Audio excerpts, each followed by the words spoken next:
소망합니다. 예, 오늘은 예수가 답이다 라는 제목을 가지고 함께 말씀을 나누고자 합니다.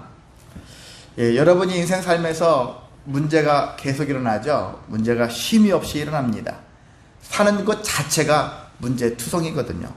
그래서 우리는 늘 이 문제와 씨름합니다. 학생들만 시험을 보면서 문제와 씨름하는 게 아니거든요. 인생의 수많은 문제, 이 문제와 늘 씨름해야 한다는 것이죠.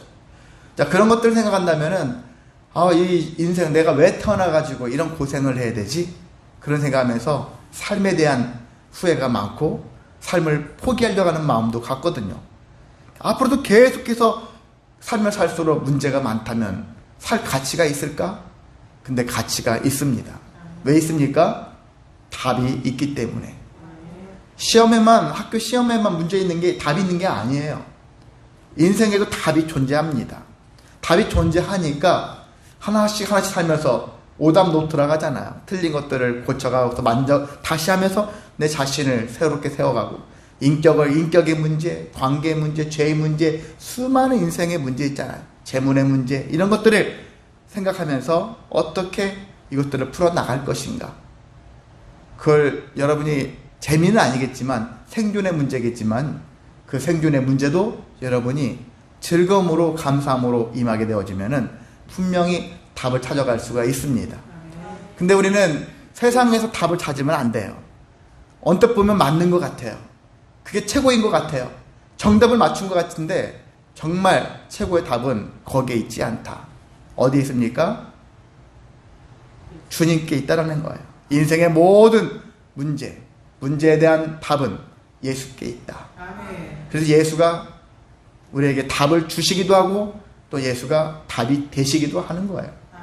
그래서 예수님과 동행했을 때 인생의 문제가 풀리지 않을 이유가 없어요. 무조건 풀리게 되어 있습니다. 왜? 우리가 근데 예수님, 내가 신앙생활을 몇십 년 했는데도 인생 문제가 안 풀립니다. 그건 주님과 전적으로 동행하지 않았기 때문이에요. 함께하는 거예요. 주일에만 잠깐 왔다가 1시간 예배 드리고 그것이 끝이면 우리가 인생 문제 해결되겠습니까? 시험을 치를 때도, 시험 문제 풀 때도 그 잠깐 풀었다고 해서 인생 문제가 해결되는 게 아닌 것처럼 잠깐 벼락치겠다고 해서 자기 것이 되지 않지 않습니까? 그런 것처럼 우리의 인생이 온전히 전적으로 거기에 파묻혀 있어야 한다는 것이거든요. 그래서 우리에게는 정말 유일한 답은, 맞는 키, 맞는 열쇠는 주님밖에 없다. 답을 주시는 모든 능력은 주님밖에 없다. 예수님밖에 없다. 라는 것들을 여러분이 기억하셔서 문제가 생길 때마다, 답이 궁금할 때마다 주님께 나아가시기를 소망합니다. 자, 그렇다면 왜 예수님이 답일까? 오늘 본문의 좀 긴 본문을 통해서 5가지 측면에서 예수님이 답이다라는 것들을 함께 나누려고 합니다. 첫 번째는요, 그는 하나님이시기 때문이다. 하나님이시기 때문이다. 15절에 그는 보이지 아니하시는 하나님의 형상이시요. 보이지 아니하시는 하나님의 형상이라는 거예요. 하나님의 형상, 무슨 뜻입니까? 우리 사람들도 하나님의 형상을 닮았다고 했잖아요. 형상, 하나님을 약간 모방한 듯한, 하나님을 닮았어요.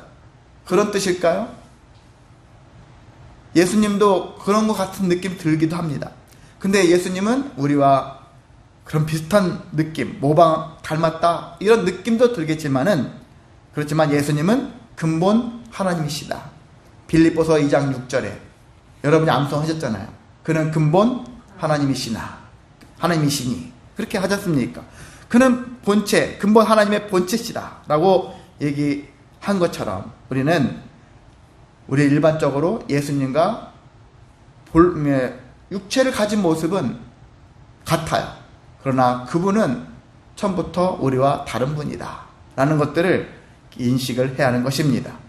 그래서 예수님이 복음서에 보면 사역을 하시면서 하신 말씀 중에 하나님과 자신과의 관계를 얘기한 것들이 많거든요. 어떻게 하셨을까? 요한복음 12장 45절에는 나를 보는 자는 나를 보내신 이를 보는 것이니라, 이렇게 얘기하고 있습니다. 나를 본 자, 곧 나를 보내시니 누굽니까? 예, 아버지 하나님, 성부 하나님을 본 자다, 보게 됐다 라는 얘기예요. 그리고 마태복음 10장 40절에 나를 영접한 자는 나를 보내신 자를 영접하게 된 것이다. 그리고 누가복음 10장 16절에 나를 저버리는 자는 나 보내신 이를 저버리는 것이다. 요한복음 15장 23절에는 나를 미워하는 자는 또 내 아버지를 미워하는 자다. 그리고 요한복음 12장 44절에 나를 믿는 자는 나를 믿는 것이 아니요 나를 보내신 이를 믿는 것이다. 또한 14장 24절에도 너희가 듣는 말은 내 말이 아니요 나를 보내신 아버지의 말씀이다. 이렇게 얘기를 하고 있어요. 하나님 아버지와 나를 동일시하고 있는 것을 볼 수 있죠. 다시 한번 여러분 떠올려 보시기 바랍니다. 나를 보는 자 내 아버지를 보게 되어지고, 나를 영접하게 되어지면 내 아버지를 영접하는 것이고, 나를 저버리게 되어지면 내 아버지를 저버리는 것이고, 나를 미워하는 자는 하나님을 또한 미워하는 것이고, 하나님을 믿는 자는 나를 믿는 자는 또 나를 보내신 이를 믿는 것이다. 또 내 말을 믿게 되어지면, 내 말을 듣게 되어지면 나를 보내신 아버지의 말씀을 듣게 되는 것이다 라는 얘기를 하고 있어요. 그래서 예수님의 말씀 한마디 한마디를 우리가 귀담아 들어야 하는 것입니다. 그게 하나님의 뜻이고 하나님의 마음이고, 그리고 하나님을 보게 되어진 것이구나. 그래서 이것이 왜 중요하느냐, 인간은 일부분은 해결 능력이 있어요. 답을 줄 수 있어요. 근데 모든 것에 대한 답을 줄 수가 없습니다. 누구만이? 신만이, 하나님만이 모든 답을 알고 계시기 때문에, 그 예수님이 신이 되셔야 되겠죠. 신이시기 때문에, 하나님이시기 때문에 답을 주실 수가 있다라는 것입니다. 근데 우리가 여기에 15절에 보면은 뒷말이 있죠. 모든 피조물보다 먼저 나신 이시니, 17절에 그가 만물보다 먼저 계시고 라는 얘기가 있어요. 언뜻 보면은요, 예수님은 피조물 중에서 제일 먼저 피조가 되신 분이구나, 이렇게 생각할 수 있어요. 오해하면 그렇게 될 수 있거든요. 근데 그거는 아닙니다. 잘못된 생각을 가질 수 있어요. 약간 오해할 수 있는 면들이 있지만, 모든 피조물보다 먼저 나신 이가 라기보다는 먼저 계셨던. 근데 이게 먼저라는 말도 있잖아요. 17절에도 먼저 계시고, 먼저 나시고, 먼저라는 말을 시간적 개념으로 생각하시면 안 돼요. 예수님이 제일 먼저, 하나님이 선지 창조를 하시기 전에 예수님을 만들어내고, 그리고 천지를 창조하셨다, 그런 개념으로 접근하면 안 된다는 것입니다. 예수님은 원래 근본 하나님이시잖아요. 하나님과 동등됨을 취할 분이시잖아요. 그래서 하나님 그 자체예요. 그래서 예수님은 처음부터 하나님과 함께 하셨던 삼위일체 하나님이라잖아요. 성령님과 더불어서 성령 하나님, 삼위일체가 한 분 하나님으로 존재하셨던 분이라는 것입니다. 그런데 초대교회 당시에, 그 이후에, 바울 이후에 초대교회 이단들이 있잖아요. 아직 신학적으로 뭔가 형성이 덜 돼 있는 상태에서 성경에 대한 이해하면서 어떤 이해를 했느냐, 특히 어떤 아리우스라는 사람이 있었는데, 그 사람이 뭘 강조했냐면은 예수님은 피조된 하나님이라는 거예요. 피조된, 만들어진 하나님이라. 제일 먼저 만들어진 하나님. 하나님은 성부 하나님밖에 없고 성자 하나님은 피조된 하나님이다, 이렇게 주장을 했던 거예요. 이 말씀을 보면서 바울의 말씀을 버릴 수는 없고, 모든 피조물보다 먼저 나셨네? 그렇구나.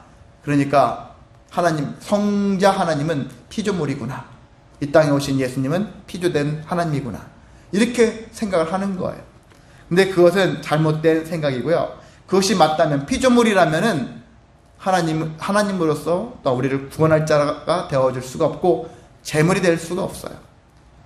재물이 될 수가 없다는 얘기죠. 그러니까 구원론까지 문제가 생길 수가 있다는 것입니다.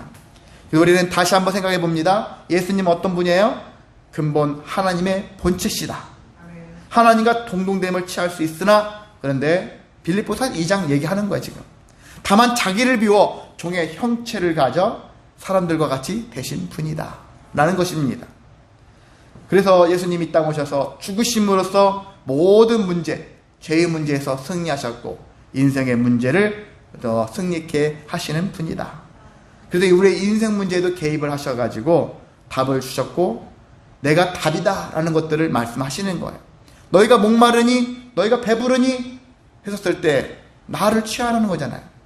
나와 함께 하라는 얘기 하셨으니까 그러면 해결이 될 것이고 배부를 것이고 문제가 해결될 것이고 이렇게 예수님이 말씀하셨지 않습니까? 그 말씀을 여러분이 붙잡으시라는 것입니다. 그냥 아이고 이 문제까지 예수님은 하시 못하시겠죠. 이 문제는 다른 문제니까 이렇게 접근하면 안 된다는 것입니다. 이 문제까지도 예수님이 해결하실 수 있다라는 그런 믿음을 여러분이 가지시기를 원합니다.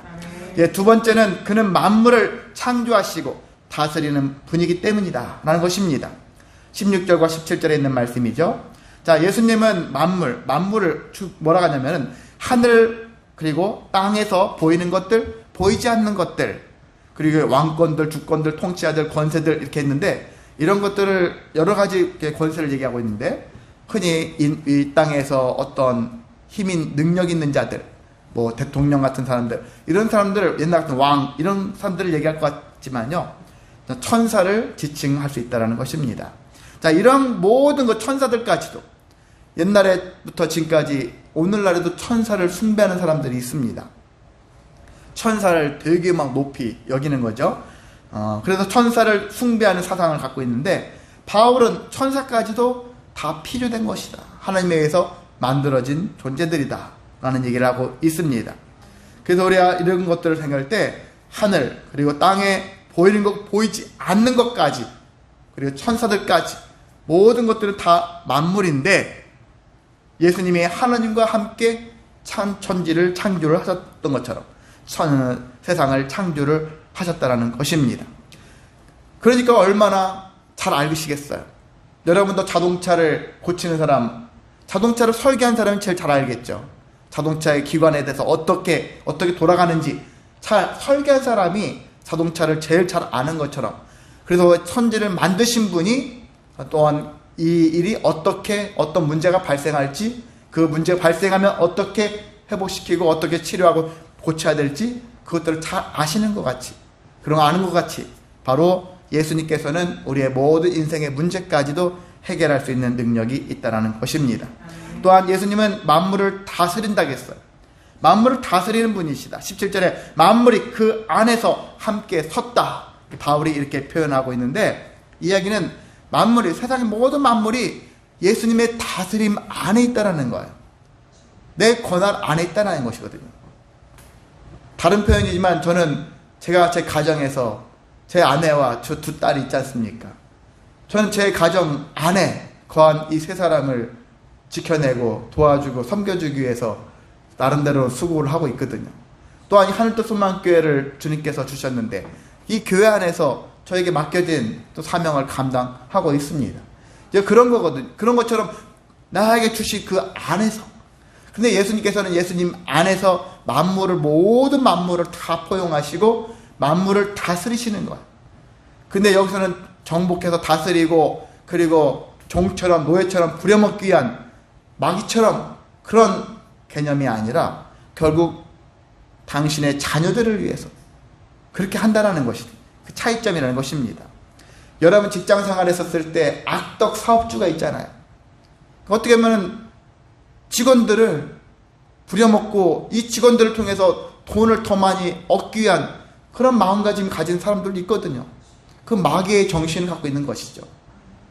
내가 기업을 한다면 나도 잘 되고 내 직원들도 잘 되고, 그래서 내가 파는 물건들도 또 사는 사람들도 그 사람들도 잘 사용하고 잘 먹고 모두가 기뻐할 수 있는 마인드가 있어야 되잖아요. 이게 주님의 마음을 가져야 되는데 다른 사람을 다 힘들게 하고 나만 잘 되고자 하는 그런 마음가짐, 그게 마귀의 정신이거든요. 근데 예수님께서 만물을 다스릴 때는 그런 마귀 정신이 아닙니다.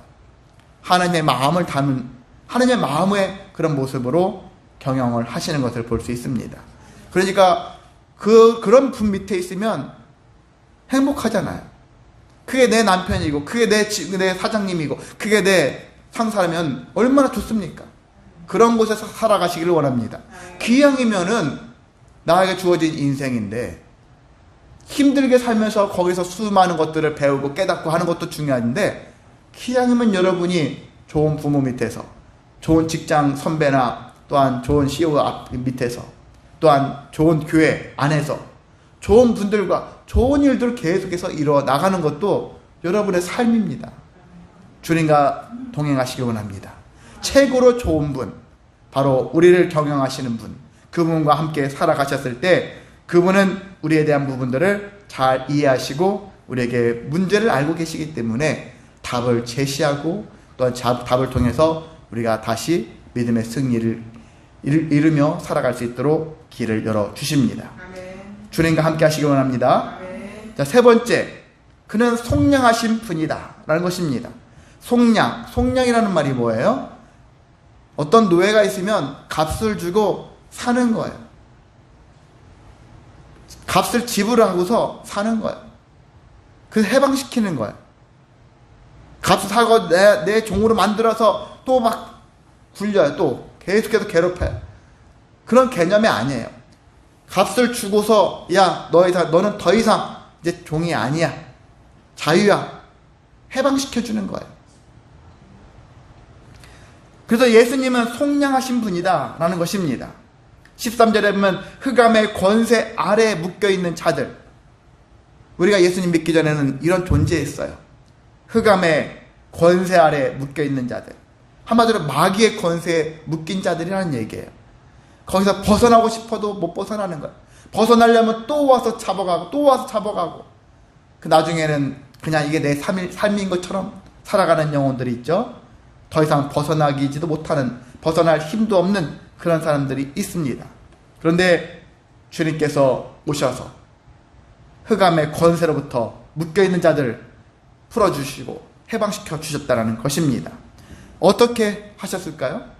예수님은 그 방식이 세상 임금들처럼, 왕들처럼, 대통령처럼 자기의 주신 권력을 가지고서 했을까요? 그게 아니죠. 예수님이 하신 큰 일은 죽임을 당하는 거예요. 죽음으로써, 그러잖아요. 죽음으로써, 피로써, 십자가의 피로써 대신 속량을 하셨다는 거예요. 그 예수님의 방식은 일반 세상 사람들의 방식과 다른 거예요.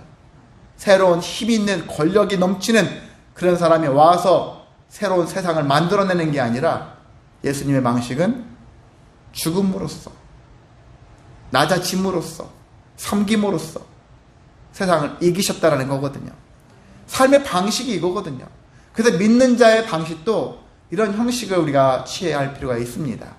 늘 당해야 되는 것 같죠? 근데 당하는 게 때론 지는 게 이기는 것이다라는 얘기를 종종 듣는데, 제대로 이기려면은 주님과 같은 그런 마인드로 인생을 살아가야 하는 것입니다. 내가 저 사람을 힘으로 제압하면, 나도 언젠가 내가 힘 빠지면 또 누군가가 나를 힘으로 제압할 수밖에 없어요. 제압을 당할 수밖에 없습니다.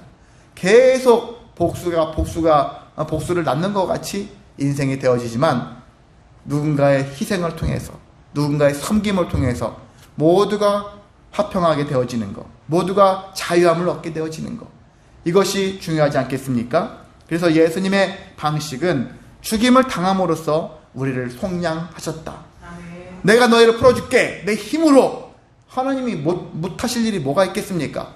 그런데 하나님의 방식은 이렇게 제일 낮은 단계로, 그런데 제일 높은 효과를, 그리고 모든 자들에게 다 적용할 수 있는 힘 있는 효과를 발휘하고 있습니다. 그래서 여러분도 주님을 믿는 그 믿음을 가지고 살아갔을 때 세상에 있는 그 어떤 것보다 힘이 있습니다. 지혜가 있고 능력이 있습니다. 그렇게 살아낼 수가 있습니다.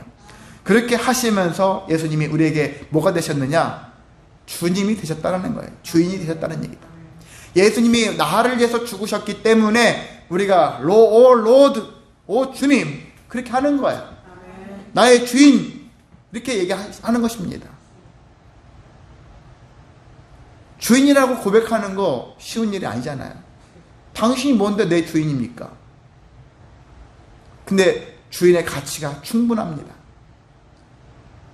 우리는 100번 죽어도 정말 주님이 나의 주인이 되어졌다는 것, 이것이 우리에게는 너무나도 귀한 일이고 가치가 있는 일이다. 그래서 여러분이 세상에 수많은 주인들이 있을 거예요. 건물주도 있고 어떤 회사 주인도 있고 뭣도 있고 많이 집주인들이 있겠지만 주인들이 있겠지만요. 그 주인이 중요한 것이 아니라 우리에게는 오직 예수만이 나의 참 주인이시다. 그 주되심을 여러분이 고백하시며 살아가시기를 원합니다. 그래서 우리가 어떻게 살아야 되느냐? 세상에서 나를 속량할 자를 찾지 말라는 거예요. 어느 회사에서 어느 사장님이 나를 속량해 주시고, 그것도 때는 필요합니다. 때는 부모님이 나를 속량해 주시고, 내 동기가 나를 속량해 주고, 그렇게 해주는 사람도 있을 수 있어요. 저 사람 때문에 내가 지금 한숨 돌리고 좀 좋아지고 좀 행복해지고 이렇게 살 수는 있어요. 근데 나를, 내 인생, 모든 인생을 전폭적으로 해방시키는 분은 아니라는 거예요. 주님밖에 없다. 예수님만이 모든 인생을 해방시켜 주실 분은 예수님밖에 없다. 그래서 세상에서 나를 속량시켜 줄 자를 찾지 말고 오직 예수님만이 나를 전폭적으로 모든 삶을 속량할 분이 예수님밖에 없다라는 것을 인식하시고 주님을 통해서 속량되시기를 소망합니다.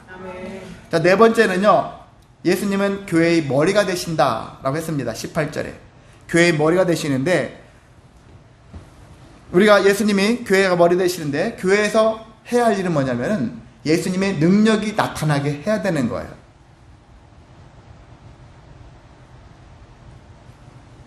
예수님의 능력이 누구를 통해 나타납니까? 결국은 그 교회를, 예배당을 다니는, 교회당을 다니는 그 무리들이 예수님의 능력이 나타나게 해야 한다는 거예요. 내 능력을 나타나게 하는 것이 아니라 예수님의 능력이 나타나게 해야 된다는 얘기입니다. 머리가 교회의 머리가 예수님이잖아요. 그러면 밑에 있는 몸의 지체들은 뭘 증거를 해야 되냐면 머리를 증거를 해야 되는 거예요. 교회의 머리가 예수님이시다. 야, 저 교회는 저 목사가 머리야. 저 교회는 저 어떤 장로가 머리야. 이렇게 하면 안 되는 거예요. 교회 문제가 왜 생깁니까? 교회 문제는 왜 생기냐면 사람이 머리가 되려고 하니까 생기는 거예요. 어떤 A라는 목사가, 어떤 B라는 장로가, 어떤 C라는 권사가 실권자야. 이렇게 하게 되어지면은 교회가 문제가 끊임없이 발생할 수밖에 없거든요. 우리는 모두가, 목사도 성직자라 하고 목회자라 해서 특별한 직분을 가진 자이지만 기본적인 것은 하나님 앞에서 예수님을 믿는 성도예요. 우리 모두는 다 성도예요. 기본적으로 성도라는 관점에서 출발하는 거예요. 그래서 예수님을 자꾸 예수님을 머리라고 인정하고 예수님을 세우고 자꾸 세울수록 그 교회는 하나 되어지고 성령이 충만해지고 말씀이 충만해지고 은혜가 충만해지죠. 그 얘기는 문제가 사라지기 시작한다는 얘기입니다. 초대교회에 수많은 이단들이 있었잖아요. 오늘날에도 교회들의 이단들이 많거든요. 때로는 우리나라에 9개의 교단들이 있거든요. 이 교단들은 이단이 아니다 하지만은, 그렇지만 그 안에 있으면서도 이단의 마인드를 가지고 목회를 하는 분들도 솔직히 있습니다. 그러니까 교단만 보고서 여기는 안심이다 하면 안 되는 거예요. 그 목회자의 설교도 들어보고 그 교회의 성향도 살펴보아야 되는 것입니다. 그래서 정말 이 교회가 제대로 된 말씀을 전하고 있는지, 이단 마인드를 가지고서 사역을 하고 있는지, 이런 것들을 우리는 분간을 해야 될 줄 알아야 하는 것입니다. 그래서 제일 확실한 것은 예수님을 머리가 되게 하는 교회예요. 이런 교회는 틀림없다.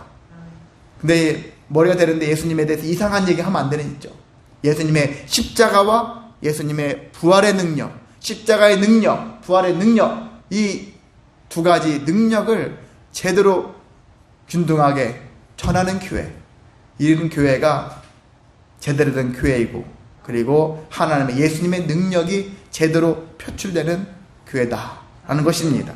그런 교회가 되기를 원합니다. 그런 교회가 되기를 위해서 우리가 기도해야 하는 것입니다. 우리 하늘도 소망교회뿐만이 아니라 세상의 모든 교회들이 교회의 머리가 되신 예수님, 그 예수님의 능력, 십자가의 능력과 부활의 능력을 우리가 잘 전해서 그래서 교회가 능력의 교회가 나타날 수 있도록 그래서 교회의 모든 문제들이 하나씩 하나씩 제거되어지고 하나님의 영광이 풍성한 교회가 되기를 위해서 힘쓰는 교회 그런 교회를 위해서 여러분이 함께 해주시기를 소망합니다. 자 마지막 5번째입니다. 예수님은 화목하게 하시는 분이기 때문이다. 화목하게 하시는 분이라는 얘기죠. 20절에 있죠. 22절에 있는 말씀에도 있고 화목이라는 말들이 계속 나오는데 그렇습니다. 예수님이 화목이라는 얘기는 서로가 저 집안 참 화목하다 그런 얘기 하잖아요. 가장 삶이 행복한 순간은 화목한 순간이에요. 화목한 가정이 직장에 가도 참 구성원들이 서로가 막 섬겨주고 얼마나 화목한지 몰라. 교회를 가도 그렇고 어디 가든지 참 화목해. 우리가 꿈꾸는 그런 모습 아닙니까?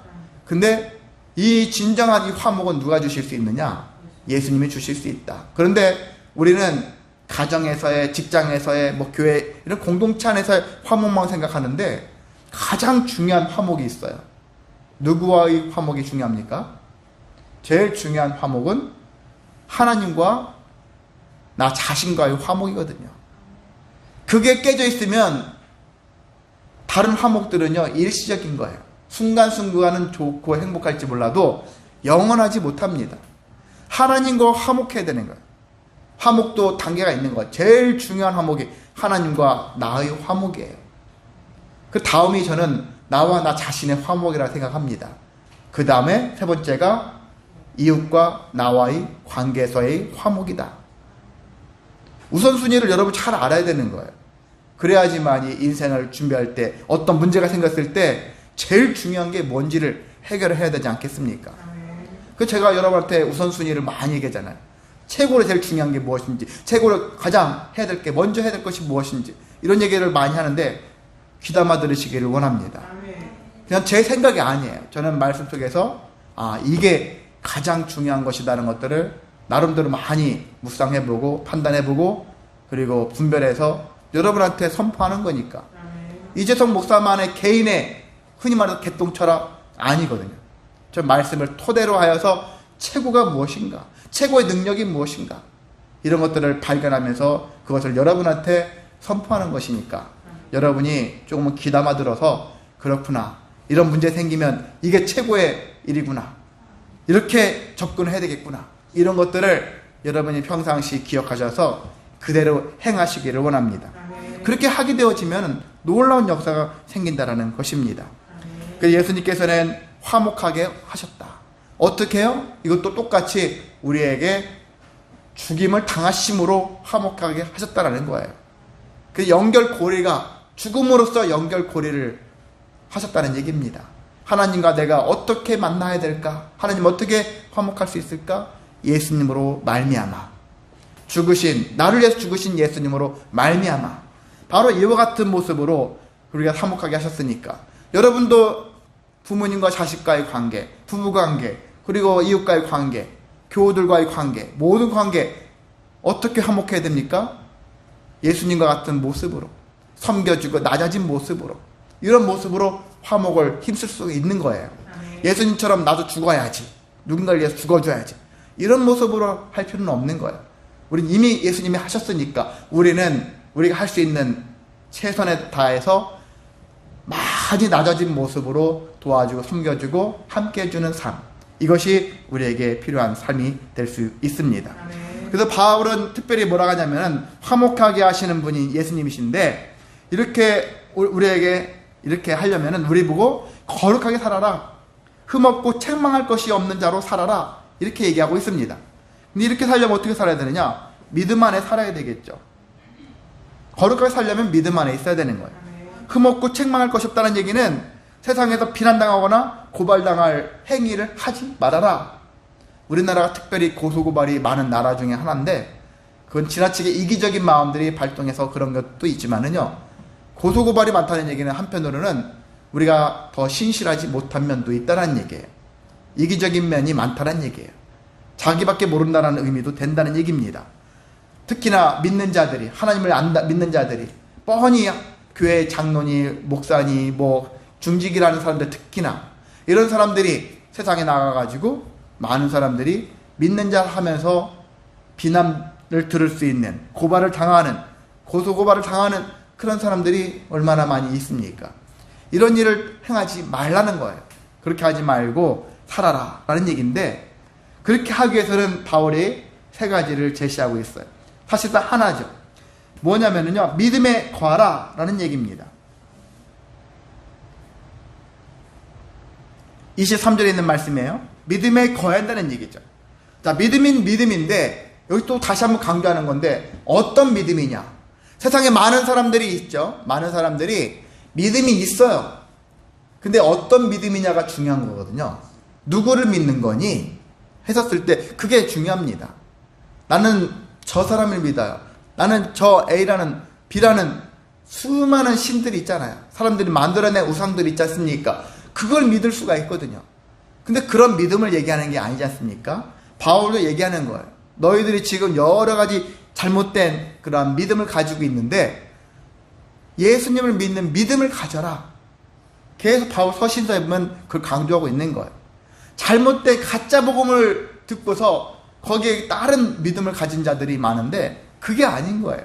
제대로 된 믿음을 가져라. 참된 복음을 가져라. 예수 그리스도에 대한 믿음을 가져라. 그런 얘기를 하고 있습니다. 실제 초대교회는 유대주의, 영주주의 이런 수많은 이단들이 잘못된 믿음을 전파하고 있었는데 바울은 그걸 경계하면서 제대로 된 믿음을 가져라. 그러니까 바울 때 당시에도 이단들이 많았지만 근데 오늘날에도 많다라는 거예요. 저는 앞으로 가도 더 많다는 얘기예요. 사람들이 가짜 구별을 못해요. 가면 갈수록 더 혼란을 느끼면서 더 힘들어하는 경우가 많습니다. 그래서 우리는 예수님을 믿어야 한다는 얘기입니다. 왜? 어떤 예수님 어떤 분입니까? 창조하시고 속량하시고 다스리고 머리가 되시고 화평을 주시고 화목케 하신 예수님. 그 예수님을 믿으라는 얘기입니다. 아멘. 어떻게 믿어야 되느냐? 예수님이라는 터 위에 굳게 서라는 것입니다. 아멘. 나의 모든 기본과 나의 모든 기초는 누구요? 예수다. 내 삶의 모든 출발은 예수다. 바울이 그런 마음이었어요. 바울이 서신서 썼을 때 다 주님 안에서 예수 안에서 항상 강조하지 않습니까? 모든 것들이 다 출발이 예수예요. 예수를 말미암아서 하나님께 나아가고 있고 예수를 말미암아서 세상을 향해서 복음을 들고 나아가고 있는 것이 바울의 자세인 것입니다. 그래서 바울이 복음의 소망에서 흔들리지 말아라. 다른 복음에서 흔들려야 되겠죠? 다른 복음은. 근데 예수님이라는 복음의 안에서는 흔들리지 말아라. 아멘. 이게 맞나? 의심하면서 살지 말라는 얘기예요. 예수님은 확실한 분이다. 내 인생의 가장 소중하고 중요한 분이고 내 인생의 모든 문제를 해결해 주실 유일한 분이다. 라는 이런 확신을 가지셔서 더 이상 이 문제 가지고 흔들리지 않고 복음을 가지고 소망하면서 살아가라는 이야기입니다. 히브리서 12장 28절에 이런 말씀이 있죠. 우리가 흔들리지 않는 나라를 받았은즉 은혜를 받자. 흔들리지 않는 나라를 이미 받은 자인데 삶 속에서 나를 핍박하고 나를 미혹하게 하는 일들로 인해서 여러분이 흔들리지 마시길 바랍니다. 견고에 서가기를 원합니다. 하나님께 영광 돌리며 살아가는 저와 여러분 되시기를 주님의 이름으로 소망하고 축복합니다. 아멘.